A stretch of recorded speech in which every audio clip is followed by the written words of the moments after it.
What if mag-open ako ng regalo ngayong Pasko? Di pwede. Kahon to. This is already in the air. Kaya maraming tao ngayon na nag-e-effort na bumili ng regalo, maghanap ng ipang-aaginaldo, and syempre sobrang busy na rin ng mga malls. Kaya in today's video, pupunta tayo sa go-to place sa mga tao pag magpapasko. Divisoria, ang lugar kung saan noong bata pa ako, binibilhan kaming magkapatid ng pamasko rito. At baka ikaw din. Dahil mura ang bilihin dito. Lahat ng bargain, choose bargain, lahat ng klase, 180 pesos lang. Grabe, 180 pesos, may shoes ka na. Pero alam ko ang pwede namin pagdaanan kapag napunta ako dito. Eto, parang parade. Siksikan. Sigurado, napakaraming tao, mahirap mag-park, and you need to walk around talaga para mahanap mo yung mga bagay na need mong bilhin. Tara. Sanay naman ako sa Divisoria, kaya lang, ilang taon na rin ang nakalipas mula nung huli akong pumunta rito. So, hindi ko alam mga abutan ko dito. Kaya nag-check ako at nagbasa-basa ng Google reviews.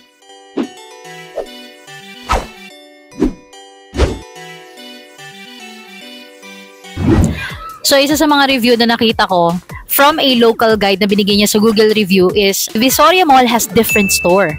168 and 999 are the most famous. You can buy goods at cheap price, toys, plastic items, some minor electronics, especially chocolates, clothes, etc.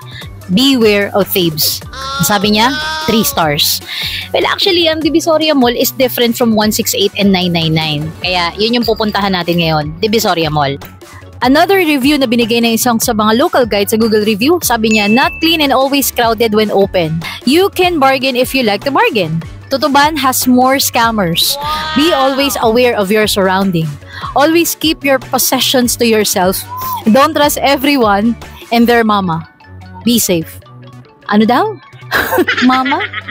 Yes, oo, marami talagang mga hindi magagandang loob ang lumilibot sa Divisoria. Pero yes, you really have to keep your possession sa sarili mo. Di mo naman pwedeng ibigay sa iba.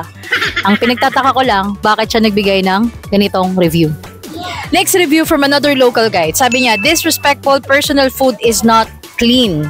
You get free steel wool on your food. Will report this to authorities. My God, meron daw steel wool yung pagkain niya. At ito yung itsura. Takot ka? At bago pa tayo makakain ng steel wool, samahan nyo kami maglibot dito sa Divisoria Mall.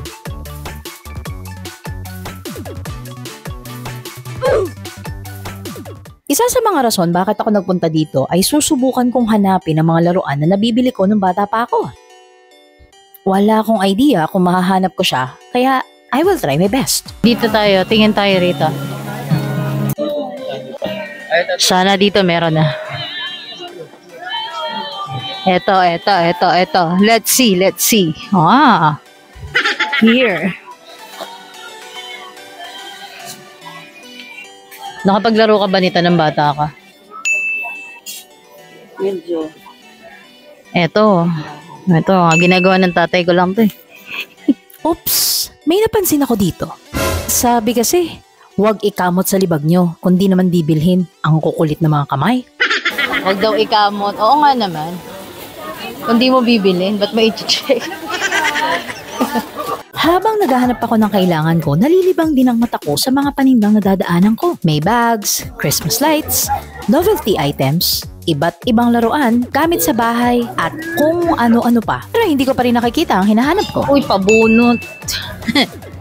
Ito ata yung sugal ng bata pa kami. Magbabayad ka ng piso, tapos pipili ka sa kung anong number gusto mo at may prize sa loob. Malas mo daw pag hindi nakuha mo. Patuloy natin ang paghahanap ko. May mga murang speakers din pala rito. Murang damit. At makita ko na kaya rito ang hinahanap ko? It seems like... Neto. Oh. Sana meron dito. We'll see. Ah, chess. Chessboard. Snakes and ladders. Ay, ang gaan niya nun. Yoyo. Kaya lang ang dami. Pogs.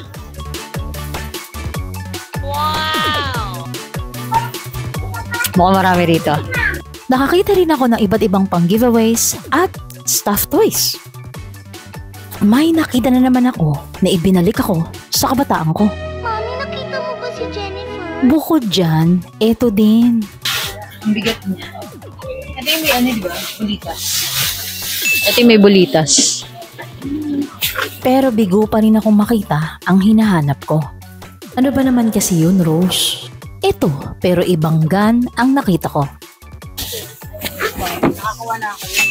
Samantalan dati, mag-ano ako. Ang kanda kaya ako binibilan ng ganito ng bata. At iba rin ito. Nag-work to? Saan nilalagay yung bulitas nito? Dito sa ibabaw. Deadma si kuya kaya ang tanong ko, sagot ko. Until now, di ko pa rin nakikita yung dapat naming makita. Kanina pa kami hanap ng hanap. Nakakaisang oras na kami rito. Iba na bili namin, regalo pang bata. Kailangan ko mag-mask kasi ang daming umuubo sa paligid. At saka madaming tao. Para hindi ako sipunin. Gaganda ng balloons.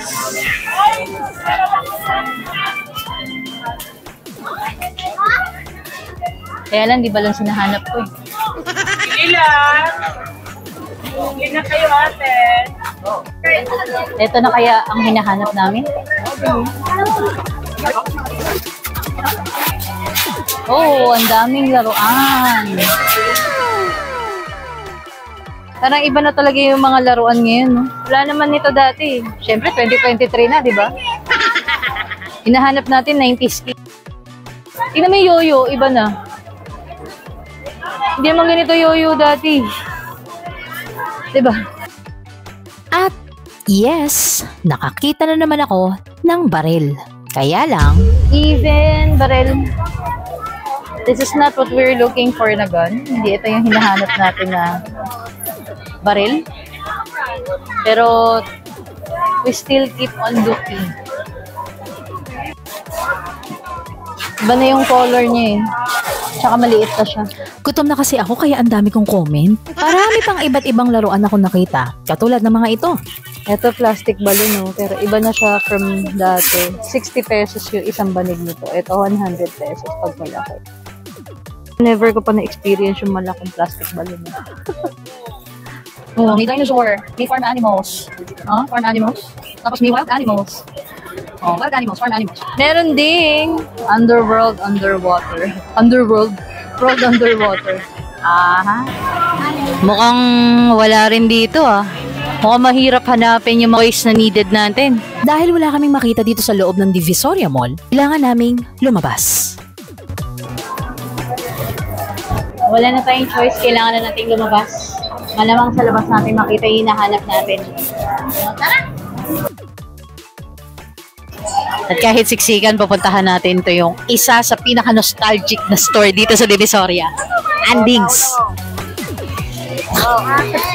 Ay! This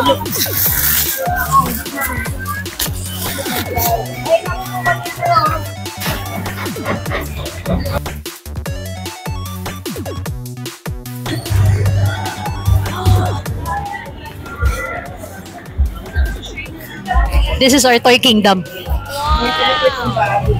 Ito yung toy kingdom namin noon. Ito yun Ito yung hinahanap namin Pagpasok ko sa loob, nang laki ang mga mata ko sa dami ng laruan. Ito ata ang dream place ng mga bata noon, katulad ko. Remote control car, 456 pesos. Dati, kapag nakatanggap ka nito, ang saya-saya mo na. Ngayon kasi, iba na ang trip ng ilan sa mga kabataan at mahirap na ring pasayihin ng ilan. Sa dami ng laruan dito, hindi ko pa rin nakikita ang hinahanap ko. This one This is 192 pesos.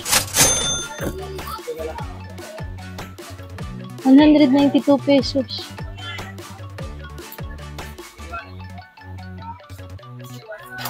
Aray ko. Ay, wala na pala. Sarado na pala. Ang gaganda ng mga toys. Sa totoo lang, nagsisimulan na ako mawalan ng pag-asa na makikita ko pa ang toy na hinahanap ko. Nakita ko na nga pati ang larong sabi ng tatay ko ay laro ng mga may utak. Ay grabe siya. Pati di mo hinahanap, nagpapakita. Ang toy sniper gun na ito, pati ang Disney character na si Donald Duck. Bakit ganun? Yung maraming nakikita, mapapagpilian, pero ang hinahanap ay iba. Charat, hugot para sa toy na di ko makita. Pero totoo naman diba, minsan masarap balikan ang alaala ng kabataan. Yan mga kanosi, wala pa rin kami nabili. Nalibot na namin yung Andings. Yan yung toy kingdom namin nung mga bata pa kami. Titignan namin kung meron pa rin kami makikita rito. Halika! Alam niyo ba ba't ako tumawa? Ang saya niya kasi kahit maliit na kotse lang ang laruan niya. Nakalabas na kami ulit, nakakita ng mga ibon, nakarating sa bentahan ng mga tela, kahit na mga prutas nakasale na, hindi ko pa rin ito nakikita. Uuwi na ba kaming luhaan?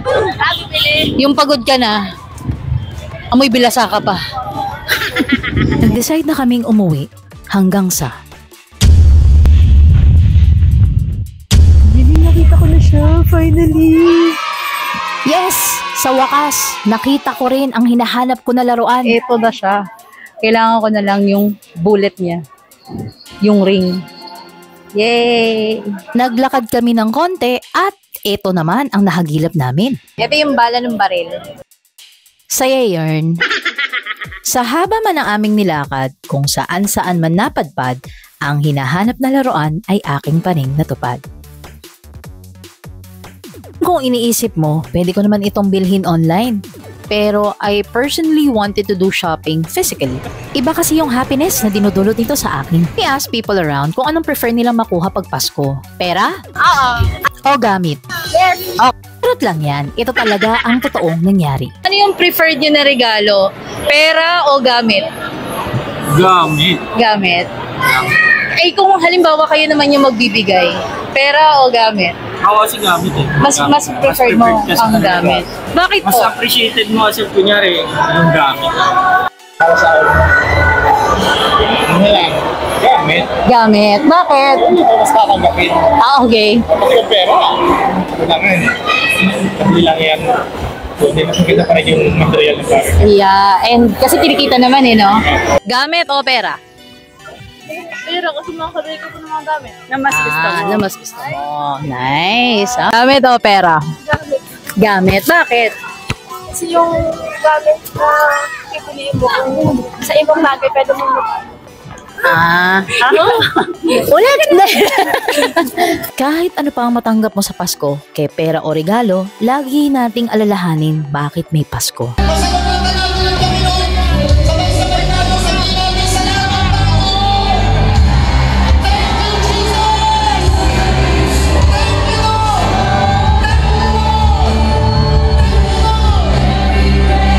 Tandaan na si Jesus ang reason kung bakit may Christmas season.